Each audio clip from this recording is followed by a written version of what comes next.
তোমাদের জন্য আজ বাংলার ফুটবলটা আরো নষ্ট হচ্ছে। আর ছেলেটা কত কষ্ট পেয়েছে, 40 মিনিট মাঠে ছিল। বুঝতে পারো একটা পা ভেঙে গেলে কি করে কত যন্ত্রণা। তোমরা টিমের জন্য প্লেয়ার কেনো, তখন আলু পটলের মতন কেনো, আর সেই পয়সা নিয়ে তোমরা কর্মকর্তা নিজেদের পকেটে রাখো। সেইটা দিয়ে তোমরা মেডিকেলে সেট আপ করো। আর কত খাবে পয়সা একটু মেডিকেলে। তারক ভাই, খুব তাড়াতাড়ি তুমি মাঠে ফিরবে, সবার আশীর্বাদ তোমার সাথে আছে। কিন্তু ভাবতে খারাপ লাগছে, ছেলেটার ইনজুরি হয়েছে, 40 মিনিট মাঠের মধ্যে পড়ে আছে। কোনো মেডিকেল টিম নেই, মেডিকেল সেট আপ নেই, টিমের ডক্টর নেই।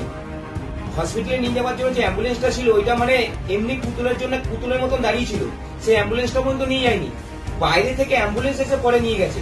সত্যি ভাবতে অবাক লাগছে। এমন যদি মনে হয় যে তোমরা মেডিকেল সেট আপ রাখতে পারবে না, তোমরা টিম কিনেছে কেন? টিম নামিয়ে দাও, টিম তুলে নাও। যখন তোমরা টিমের জন্য প্লেয়ার কেনো, তখন আলু পটলের মতন কেনো, আর সেই পয়সা নিয়ে তোমরা কর্মকর্তা নিজেদের পকেটে রাখো।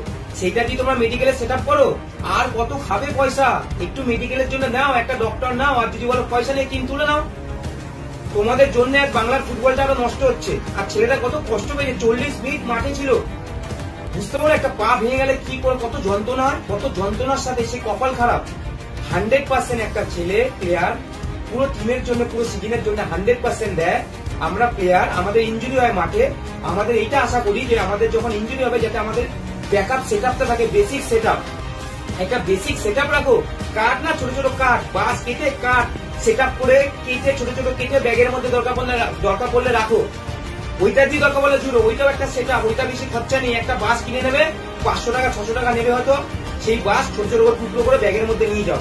ফুটবল প্লেয়ারদের খেলতে গেলে নর্মাল ইনজুরি হয়, হাত ভেঙে যায়, মাথায় লাগে, লিগামেন্ট ইনজুরি হয়, হাত পা ভেঙে যায়, এটা নর্মাল হয়। ভেঙে গেলে ওইটাকে একদম সোজা করে নিয়ে যেতে হয় পাটা, সেটা সবাই জানে। তো ওই কাঠ কেটে নিয়ে যাও এরকম ছোট ছোট, যাতে জুড়িয়ে দিতে হয়। আর যদি বৃষ্টি না হতো তবে কি করতে তোমরা? ছাতা কোথায় ঘুরতে যেতে? বাইরে থেকে কাঠ নিয়ে আসতে জোগাড় করে? লজ্জা লজ্জা লজ্জা, এর থেকে আর লজ্জার কিছু নেই। Please, thank you so much. তোমরা এই ব্যাপারটাকে নিয়ে আরো ভাইরাল করো, আমি চাই যাতে আদার্স ক্লাবরা। আজ তারক ভাই এরকম হয়েছে, তার জন্য ভেরি স্যাড, সবাই খুব তাড়াতাড়ি সুস্থ উঠবে। কিন্তু তারক ভাই একটা এক্সাম্পল হয়ে থাকবে, এরপর থেকে আদার ক্লাব যারা আছে হয়তো মেডিকেল সেটআপটা ভালো রাখবে। বাট লজ্জা, এর থেকে লজ্জার আর কিছু নেই। ছেলেটা 30 থেকে 40 মিনিট মাঠে দাপড়েছে। ছেলেটাকে অ্যাম্বুলেন্সে নিয়ে যাওয়ার মতন কোন অ্যাম্বুলেন্স যেটা ছিল সেও না করে দিয়েছে। আমি জানি না কেন না করে দিয়েছে। তার প্রতি যেন কেস হয়, যে না করেছে কি কারণে যায়নি, তার প্রতি যাতে কেস হয়। একটা ছেলের লাইফ নিয়ে খেলা, আশা করছি এবার। সত্যি ভাবলে খারাপই লাগে, ভাবলে খারাপই লাগে। মানে সত্যি কথা, কোথায় নিয়ে যাচ্ছ তোমরা? এত জাক জমজ করে দরকার নেই। লাইফ নিয়ে তোমরা খেলো না, বলতে খারাপ লাগছে, বাট খেলো না তোমরা এরকম দাঁড়ালে। আই হোপ এবার হয়তো আদার্স ক্লাবরা মেডিকেল সেটআপটা রাখবে। Thank you.